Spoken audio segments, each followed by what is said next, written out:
So these layers should all work together. They should be tiered, they should be integrated.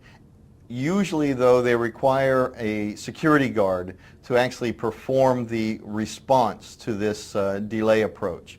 The point of delaying the attack is so that we can increase the likelihood of detection, assessment, and then reaction.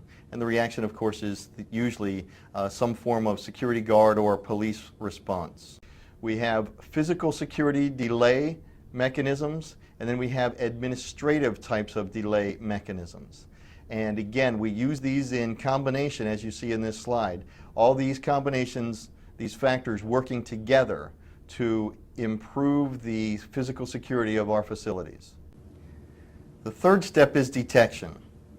First I deter, then I delay, and if they still are coming, I need to be able to detect them. So we need to be concerned about detecting physical penetration from outside to the inside, and also what happens if the bad guy is already inside. So I need these intrusion detection systems both externally and internally.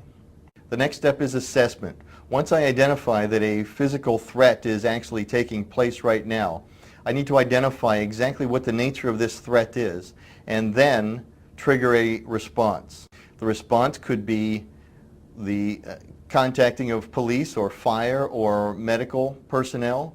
The response could be let the guard dogs loose. The response could be grab a fire extinguisher and go put out the fire. We don't always need to elevate to the highest possible level, and this is the conditioned response that the security guard can implement.